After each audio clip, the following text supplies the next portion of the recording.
Hello friends.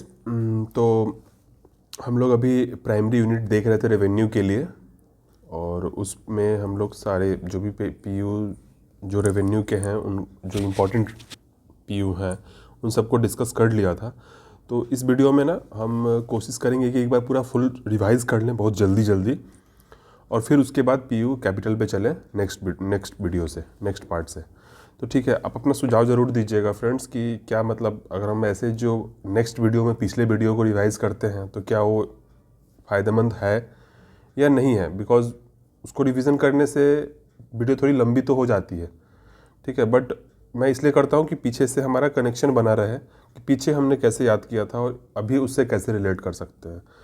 But अगर आपको लगता है कि नहीं ये वीडियो काफ़ी लेंदी हो जाता है, हम पीछे वाले वीडियो ही देख के हमारा सही है, आगे वैसा आप रिवाइज ना कराइए, तो आप उसको कमेंट में डाल दीजिए कि हाँ सर ऐसा ना कीजिए। आप जो आगे का पीयू है उसको मतलब जो आगे भी जो भी टॉपिक्स हैं उनको आप आगे आगे करते रहिए, पीछे से रिलेट मत कीजिए। या फिर अगर आपको लगता है कि नहीं फ़ायदा है पीछे से रिलेट करने का, तो आप उसको भी बताइए कमेंट्स में, सो दैट हम आगे जैसे भी करें ना, आगे जो भी टॉपिक्स करें उसमें इफेक्टिवनेस आ सके। ठीक है, तो मैं तो अपने पॉइंट ऑफ व्यू से करता हूँ कि रिलेट होगा तो याद होने में अच्छा लगे, जल्दी से आसानी से होगा। ठीक है फ्रेंड, तो जल्दी चलते हैं क्योंकि वीडियो लंबी ना हो। मैं हमेशा चाहता हूँ कि वीडियो में आलतू फालतू बात ना हो। तो चलिए स्टार्ट करते हैं फिर से। और जो हमने 1 से 5 तक वीडियो बनाया है हमने, जिसमें पूरा ये कवर किया है, तो उसमें ट्रिक से बताया है और वहाँ टाइम लिया है। आज हम बहुत फास्ट करेंगे, तो चलिए स्टार्ट करते हैं। तो देखिए फ्रेंड्स, पीयू हमें जैसे पता है कि रेवेन्यूज और कैपिटल दोनों के लिए होता है, तो ये अभी हम जो पढ़ रहे हैं वो हमारा रेवेन्यू के लिए है। ठीक है, तो चलिए अभी तक हमने क्या पढ़ा था, 1 से 4 तक था। ठीक है, 1 से 4 तक में क्या क्या आया था। पहला में सैलरी था, दूसरा में डीए था, तीसरा में पीएलवी था, प्रोडक्टिविटी लिंक्ड बोनस, और चौथा में एचआरए, यहाँ तक था। फिर उसके बाद आया था 7th, 7 और 7 चले थे तो ट्रांसपोर्ट अलाउंस। फिर उसके बाद 8 के 8, 8 डिफाइंड कंट्रीब्यूशन पेंशन सिस्टम। ठीक है, 10, 9 नहीं था, 10 था, 10 किलोमीटर 7 चले थे हम लोग, तो 10 किलोमीटर। 1 ओवर टाइम, एक पे एक ओवर टाइम हो गया ना, तो ओवर टाइम अलाउंस। 12 बजे रात में नाइट ड्यूटी अलाउंस। 13 मतलब 13 तुम्हारा, 13 मतलब अदर अलाउंसेज। 14 जब 14 साल के होंगे तो क्या होगा, फीस देना होगा। 15 साल का होगा तो ट्रांसफ़र के लिए अप्लाई कर सकते हैं, तो 15 ट्रांसफ़र अलाउंस। 16 साल के हो गए तो ट्रैवलिंग एक्सपेंसेस हमें मिलना स्टार्ट होगा, क्योंकि हम ट्रैवल कर सकते हैं, तो 16 ट्रैवलिंग एक्सपेंसेस। 17 साल भी, जब 1 साल के बाद हम एयर से ट्रैवल करने लगेंगे। ठीक है, 18 हो गए तो हमारा ऑफिस जाने लगे, ऑफिस एक्सपेंसेस हो गया। ऑफिस में गए तो अब टेलीफोन चार्जेस वगैरह मिलने लगेंगी, तो 19 टेलीफोन चार्जेस।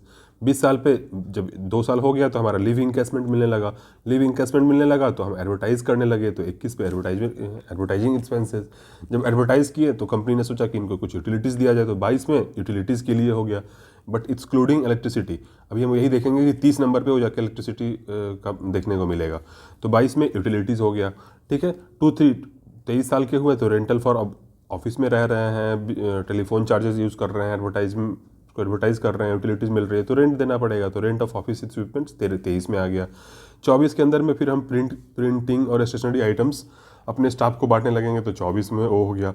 फिर 18 से लेकर 25 तक में 7 साल हो गया। 7 का हम लोग हमेशा एक और अभी पीछे भी देखेंगे कि 45 और 38, तो 38 और 45 में क्या होगा, सेल्स टैक्स, सर्विस टैक्स, सब कुछ अब देखे होंगे पीछे वीडियो, तो रिलेट कर सकते हैं। तो यहाँ पे हम क्या है, 18 में आप ऑफिस ज्वाइन किए थे, 7 साल के अंदर आपके बच्चे हो जाएंगे, तो चिल्ड्रन एजुकेशन अलाउंस, शादी हो जाएगी, बच्चे हो जाएंगे, तो चिल्ड्रन एजुकेशन अलाउंस के लिए आप किसमें, 25 के अंदर में। 26 बच्चे होंगे, वाइफ होगी, तो उनके लिए आपको मेडिकल एक्सपेंसेस जो होगा उसका रिइम्बर्समेंट ले सकते हैं, तो 26 में रिइम्बर्समेंट हो गया। ठीक है, सॉरी यार, 27, 28 में मैंने क्या बताया था, जब अगर हम cost of material direct purchase करते हैं तो वो 28 में आता है, और फ्रॉम स्टॉक करते हैं तो 27 आता है। तो 27 और 28 रिलेट किया था कि 28 direct purchase, 27 from stock purchase. ठीक है, फिर हमारा होता था कि री इंगेजमेंट ऑफ स्टाफ, जो स्टाफ चले गए हैं उनको री इंगेज करना है, तो 29 किया था हमने, तो 29 में री इंगेजमेंट ऑफ स्टाफ हो गई। अभी हमने देखा कि 22 में यूटिलिटीज़ मिल रहा था, इलेक्ट्रिसिटी नहीं मिल रहा था, तो 30 में वही वाला जो इलेक्ट्रिकल एनर्जी का जो कॉस्ट है उसको रिलेट आया 30 में। ठीक है, अभी आप देखो 31 फ्यूल जैसे आप मान लो ट्रैक मशीन है और इस तरीके के इनके जो फ्यूल्स के लिए होता है वो 31 में बुक होता है। ठीक है, 32 में कॉन्ट्रेक्चुअल पेमेंट्स होता है, 3 ऐसे जो, तो 3 2 कौन करते हैं, जो कॉन्ट्रैक्ट होते हैं, तो कॉन्ट्रेक्चुअल पेमेंट्स 32 में। ठीक है, 33 उसमें क्या करेंगे, हमने देखा ना कि 1 1 2 2 3 3। 1 1 में क्या था बताइए, ओवर टाइम अलाउंस। 2 2 में क्या था, रिकॉल कीजिए एक बार। 2 2 के अंदर में यूटिलिटीज हमने देखा, ठीक है। 3 3 के अंदर में क्या हुआ, transfer of debit and credits. उसका डेबिट यहाँ क्रेडिट कर दो, उसका क्रेडिट यहाँ डेबिट कर दो, यहाँ का डेबिट वहाँ क्रेडिट कर दो। तो transfer of debit and credits from other units, जो अदर यूनिट्स हैं उनसे ट्रांसफर ऑफ डेबिट क्रेडिट करना किस में आ गया, 3 3 में आ गया, ठीक है। अभी हमने 34 35, अभी देखिए ये चीज़ हमें रिवाइज करना है थोड़ा सा और एक्सप्लेनेशन करके। 34 35 और 61 62 था आई थिंक, हाँ 63 64। तो इसको ध्यान रखना है, ये हम एक बार लास्ट में इसको अच्छे से एक्सप्लेन करेंगे, ये चारों पॉइंट को एक जगह करके और फिर करेंगे ना तो थोड़ा सा आपको आसान मिलेगा। तो ऐसे देख लीजिए 34 में क्या है, inter railway adjustment of wages on POH, और inter railway adjustment of material, यहाँ पे वेजेस ऑन पीओएच और यहाँ मटेरियल ऑन पीओएच, ठीक है।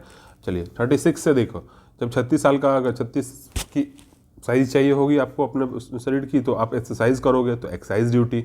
37, अभी देखो 37 के अंदर कस्टम ड्यूटी था, आप एक्साइज ड्यूटी हो गया तो कस्टम ड्यूटी, बट ये यहाँ पे डिलीट हो गया था, तो यहाँ पे 11 जोड़ दिया था हमने 37 में, 37 में 11 जोड़ा था तो हमारा कहाँ गया था, 48 के अंदर में हमारा कस्टम ड्यूटी आ गया था, ठीक है। हम आगे देखें, इसके अगला वाला पेज वही है, कस्टम ड्यूटी। 48 में क्या है, कस्टम ड्यूटी। अब 48 याद किए तो उसके एक पहले और उसके एक और पहले, तो कस्टम ड्यूटी तो ये हो गया, जो एडिशनल कस्टम ड्यूटी है वो 47 में है, और जो काउंटर वेलिंग ड्यूटी है वो हमारा 46 में है। तो देखो 46 काउंटर वेलिंग ड्यूटी, 47 एडिशनल कस्टम ड्यूटी, और 48 जो हमारा हो गया वो कस्टम ड्यूटी हो गया इसके अंदर में, अदर देन काउंटर वेलिंग और एडिशनल कस्टम ड्यूटी, जो हम लोग पीछे देख लिए 46 47 के अंदर में। तो अभी हमने क्या किया, 37 किया, उसमें 11 जोड़ा था तो वो आया था, ठीक है। तो 37 कस्टम ड्यूटी था, उसको डिलीट कर दिया गया, उसमें 11 जोड़ दिया गया तो 48 हो गया, और 48 47 46 हमारा याद हो गया, ठीक है। फिर आता है हमारा 38, ये सेल्स टैक्स, इसके अंदर हम 7 जोड़ दें तो 45, तो 45 क्या हो गया, सर्विस टैक्स। तो 38 सेल्स टैक्स, 45 सर्विस टैक्स, ठीक है। 39 और 40 ये याद रखिए कि एयर ट्रेवल डोमेस्टिक के लिए और एयर ट्रेवल फॉरेन के लिए। अभी आप देखो एयर ट्रेवल के लिए एक्सपेंसेस मिलना कब से स्टार्ट हो गया था, 17 साल के जब एज में थे। 16 साल में आपने ट्रेवलिंग एक्सपेंसेस मिलना शुरू हो गया था, 17 साल में आपको एयर ट्रेवल का एक्सपेंसेस मिलना शुरू हो गया, ठीक है। तो 39 में जब एयर ट्रेवल डोमेस्टिक है और 40 में एयर ट्रेवल फॉरेन है, ठीक है। 41 जब आप सब ये सब एयर ट्रेवल वगैरह करके आएगा तो आप कहोगे यार थोड़ा सा वेट कर लो, तो वेट मतलब WAT वेट होता है, बट यहाँ पे वैट, तो VAT वैल्यू एडेड टैक्स 41, ठीक है। अभी आप देखो 42 43 44 ऐसे ही करके आप मिलेगा 72 73 74 75, ठीक है। अभी आप देखो देखो देखो यहाँ से 42 से 42 43 44, और अभी हम देखेंगे 72 73 74 75, इसमें क्या होगा वो हम देख लेंगे एक बार। अभी देखो होता क्या है, मैं बोल देता हूँ, सेंट्रल GST, स्टेट GST, ठीक है, यहाँ पे UT यूनियन टेरिटरी GST, और यहाँ पे 75 इंटीग्रेटेड GST, ठीक है। तो ये 72 73 74 75 हो गया, और यहाँ पे 42 43 44। अभी देखो ये हो गया आपको एरियर के लिए, 42 43 44 एरियर। अगर आपकी सैलरी के लिए देखो 1 से 4 हमने देखा था ना कि 1 में क्या था सैलरी, 2 में क्या था DA, 3 में क्या था PLB, 4 में क्या था HRA। तो अगर आपको सैलरी में अगर एरियर दे रहे हो आप तो 42, DA में एरियर दे रहे हो तो आपको 43, और 44 के अंदर में क्या होगा, जो भी अदर देन DA का एरियर है वो 44 में आ गया। तो ठीक है, आप यहाँ पे हम लोग सब देख लिए 44 45 46 47 48 तक हो गया, ठीक है। अभी देखते हैं जल्दी से 50 में हमने क्या था, 50 51 और 52 ये 3 पार्ट्स कौन कौन से हो गए थे, कंप्यूटर से रिलेटेड। 50 के अंदर अगर कंप्यूटर हार्डवेयर ले रहे हो, कंप्यूटर सॉफ्टवेयर ले रहे हो, तो वो कौन से प्राइमरी यूनिट में आएगा, 50 में। 51 के अंदर में क्या हो जाएगा, कंप्यूटर कंज्यूमेबल ले रहे हो आप, जैसे कि आप रिबन हो गया, कार्ट्रीज हो गया, तो ये सब जो आप लोगे ये 51 के अंदर में होगा। और कंप्यूटर हार्डवेयर है, कंप्यूटर सॉफ्टवेयर टाइप का लोगे तो 50 में होगा। 52 में क्या आएगा, लैपटॉप प्रोक्योर्ड बाय ऑफिसर्स, अगर लैपटॉप ले रहे हैं तो 52 के अंदर में आएगा, ठीक है। फिर हम 53 के अंदर में all India leave travel concession, sorry ये बहुत ज़्यादा दिक्कत है। 53 all India leave travel concessions, तो 53 में आ गया, ठीक है। अब आप लीव वगैरह लिए रहोगे तो 54 में आपको हो सकता है कि गवर्नमेंट ने कंट्रीब्यूशन अपना रोक दिया हो, तो इंटरेस्ट ऑन डिलेड जो NPS कंट्रीब्यूशन होगा वो 54 के अंदर मिलेगा, ठीक है। अभी हमने देखा था कि 31 के अंदर हमने फ्यूल के लिए देखा था, याद है 31 के अंदर फ्यूल देखा था। अभी आप 61 नहीं 60 के अंदर देखोगे, फ्यूल फ्रॉम स्टॉक, जैसे कि home locomotives fuel bye foreign railways, अगर फॉरेन रेलवेज के थ्रू जो फ्यूल का प्रॉब्लम आ रहा है तो वो 60 के अंदर में, ठीक है। फिर आप देखो 61, 63, 64। अब 61 के क्या है, transfer debit and credit of loco जो लोको परफॉर्मेंस होते हैं उनके ट्रांसफर डेबिट क्रेडिट्स है। एक हमने देखा था 33 जिसमें transfer of debit and credit from other units कर रहे थे, ठीक है। फिर हमारा आ गया 63, 64। इसमें देखो inter railway adjustment of wages labour cost on pOH, या 64 क्या, inter railway adjustment of debit towards material used in pOH. तो हमने देखा था ना अभी हमें 63, 64, 34। अब देखो 34 यहीं पे लिख लेते हैं यार, इसे याद रहेगा। 34, 35, 63 और 64 इनको हम और अच्छे से थोड़ा सा डिफाइन करेंगे। थोड़ा सा ये टफ है तो इसको हम जब नेक्स्ट वीडियो जब पीयू कैपिटल देखेंगे ना तो इसको यहाँ पे रिलेट करेंगे, ठीक है, आपको याद रहे उससे, ठीक है। अभी देखो यार 72 से 75 हमने याद कर लिया, central GST, state GST, union territory GST और इंटीग्रेटेड जीएसटी, ठीक है। 98 और 99, 98 में आप क्या करोगे, अभी देखो आप ऐसे करोगे ये लास्ट पहुंच रहे हैं तो 98 में क्या है, क्रेडिट और रिकवरीज, ठीक है। तो क्रेडिट और रिकवरीज के लिए 98 आएगा। अगर कहीं पे क्रेडिट देना है, कहीं रिकवरी, जितने भी हमने पढ़ा उसमें रिकवरी कुछ देना है तो किस में आएगा, 98 में आएगा। और जो अदर एक्सपेंसेस हो जाएंगे वो 99 के अंदर आ जाएंगे। और एक बात और ध्यान रखो कि जो पीयू होगा वो 2 ही यूनिट का होगा। अब कोई बोलेगा 100 तो ये पीयू नहीं होगा, समझ रहे हो आप ना। पीयू जब होगा तो मतलब 1 से लेकर हमने 99 तक देखा ना, तो 2 ही यूनिट के हुए ना मैक्सिमम, 99। तो या तो पीयू 01 होगा या पीयू 99, मतलब 2 यूनिट के पीयू होते हैं। तो इसलिए 100 अगर कोई बोलता है पीयू तो ये पीयू नहीं होता है, ये ध्यान रखिएगा।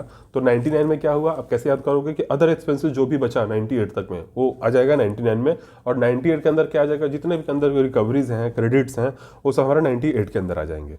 तो होप आशा करते हैं कि आपको पूरा रिवाइज हो गया होगा इस वीडियो में। मिलते हैं नेक्स्ट वीडियो में और वहाँ पे हम देखेंगे प्राइमरी यूनिट ऑफ कैपिटल्स, ठीक है। तो ये जस्ट ये वीडियो था कि हम रिवाइज कर रहे हैं पीछे के पार्ट्स को। तो आप प्लीज़ मीन्स कमेंट में सजेस्ट कीजिए कि हाँ क्या हमें रिवाइज करने की ज़रूरत है, क्या रिलेट करने की ज़रूरत है, या अगर रिवाइज कर रहे हैं तो स्लोली करें। देखो मैं फास्ट करता हूँ कि मतलब फालतू ना जाए, वीडियो की लेंथ काफ़ी लंबी ना हो, ठीक है फ्रेंड्स। तो मिलते हैं नेक्स्ट वीडियो में, तब तक के लिए गुड बाय।